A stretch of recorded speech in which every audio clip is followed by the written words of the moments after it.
دوسرے سے جدا ہو گئے. ان قریب ان میں سے بعض دوبارہ ایک دوسرے سے ملحق ہو جائیں گے. جنات اور شیاطین جو اپنی اپنی دنیا میں مصروف تھے وہ غلیظ ہو چکے ہیں اور اب وہ ہم سے نزدیک ہوتے جا رہے ہیں. نزدیک، بہت ہی نزدیک. اور ان قریب وہ ہماری اس دنیا میں داخل ہونے والے ہیں. اور وہ بہشت تب تک وجود میں نہیں آ سکتی جب تک ہم ان انسانیت کے دشمنوں کا مکمل خاتمہ نہیں کر دیتے. یہ کیا کہہ رہے ہیں آپ؟ کیسی حکومت، کیسی جنگ؟ کیا مذاق کر رہے ہیں؟ میں نہایت سنجیدہ ہوں اور اسی لیے آپ لوگوں کو ملک کے دور دراز علاقوں سے یہاں بلوایا ہے. اور اب آپ ہم سے کیا چاہتے ہیں؟ اس صورتحال میں آپ سب کی مدد اور تعاون. جناب سلیمان، آپ اپنی رسالت کے لیے کیا دلیل رکھتے ہیں؟ ہم میں سے کس بزرگ نے توریت میں کسی ایسی تفسیر کی تائید کی ہے؟ میں نے آپ کو بتایا نا کہ میں نے خداوند متعال سے اور درخواست اس خدا نے آپ کی درخواست قبول بھی کر لی. آیا آپ کے علاوہ کوئی اور شخص بھی خدا کے ساتھ آپ کی اس گفتگو کا گواہ ہے؟ کیا معلوم کہ یہ سب محض آپ کے اپنے ذہن کا وہم و خیال نہیں؟ یہ کیا کہہ رہے ہیں؟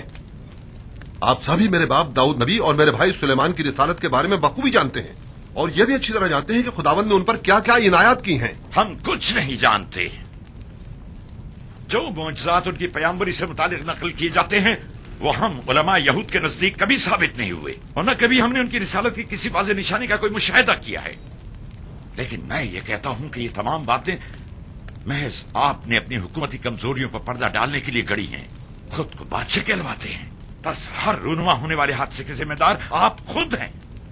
بہتر نہ ہوتا کہ خود کو رعایا کا ہمدرد ظاہر کرنے کے بجائے حکومت کو چلانے کے لیے ہم سے مدد و تعاون طلب کرتے. کم از کم یوں اس قسم کی عجیب و غریب من گھڑت کہانیاں بنانے پر مجبور تو نہ ہوتے اور نہ ہی ہم سے یہ توقع رکھتے کہ ہم اپنے قبیلوں کو کیسی تصوراتی جنگ کے لیے آمادہ کریں. کیا یہ آپ نہ تھے جنہوں نے بنی اسرائیل کی رہنمائی کی ذمہ داری کام کم سے چھین لیا تھا اور داؤد کی کتاب زبور کا نفاذ کر کے ہماری کتاب توریت کو پس پش ڈال دیا تھا؟ آپ نے سفینہ نوح میں موجود تمام تبرکات پر بھی قبضہ کر لیا. حالانکہ ہم علماء یہود شریعت موسیٰ کے وارثین میں سے ہیں. اپنی جوانی کے آگے ہمارے بڑھاپے اور سفید بالوں کا بھی کوئی لحاظ نہیں ہے تمہیں. دیگر پیغمبران خدا نوح، ابراہیم، یوسف، موسیٰ میں سے کسی نے بھی کوئی ایسا دعویٰ نہیں کیا. ان بندگان خدا نے کبھی یہ دعویٰ نہیں کیا کہ وہ بہشت خدا کو زمین پر قائم کر سکتے ہیں یا اندیکھے شیاطین کے خلاف لشکر کشی کی طاقت رکھتے ہیں. وہ لوگ نہایت مظلومیت کے ساتھ ارتقاء دین اور ترویج خدا پرستی میں مصروف رہے اور اس راہ میں کیا کیا فداکاریاں نہیں کی. سچ کہہ رہے ہیں. ہم نے اس وقت بھی کہ جب ان کے والد داؤد نے ایک 9 سالہ بچے کو اپنا جانشین مقرر کیا تھا شدید اعتراض کیا کہ حکومت چلانے کے لیے تجربے کی ضرورت ہوتی ہے. تجربے کی.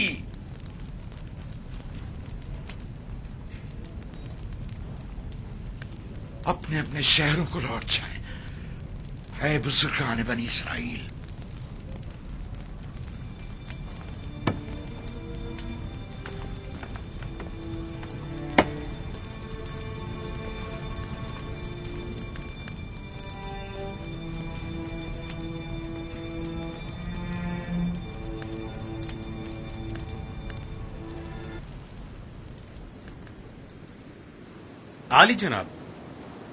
عالی جناب کہاں جا رہے ہیں؟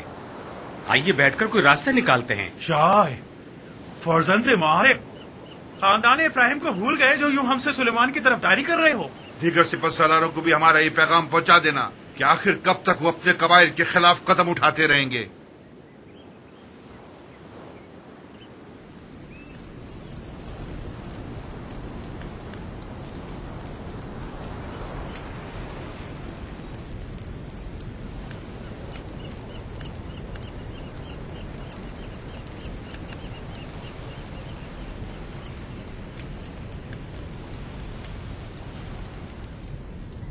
اب اس مسئلے کی باغ ڈور خود ہمیں ہی سنبھالنی پڑے گی. اور دوستو، آپ لوگ مختلف شہروں میں جا کر لوگوں تک میرا یہ پیغام پہنچا دیں. بھائی، قبیلے والے اپنے سرداروں کی بات مانیں گے نہ کہ ہماری. آیا آپ لوگ میرا ساتھ دیں گے؟ ہم اپنی آخری سانس تک آپ کے ساتھ. ہاں، ہم پیغمبر خدا کے پیغام کے اجرا کے لیے آمادہ ہیں. اپنی آخری سانس تک. یروشلم. سب سے زیادہ فتنے یہاں زور پکڑیں گے. بس میرے بھائی ابسلم، آپ یہاں دارالخلافہ میں رہ کر یہاں کی حفاظت کریں. جناب یوآب، آپ اپنے بیٹوں اور دیگر ماتحت ساتھیوں کے ہمراہ زیبولون روانہ ہو جائیں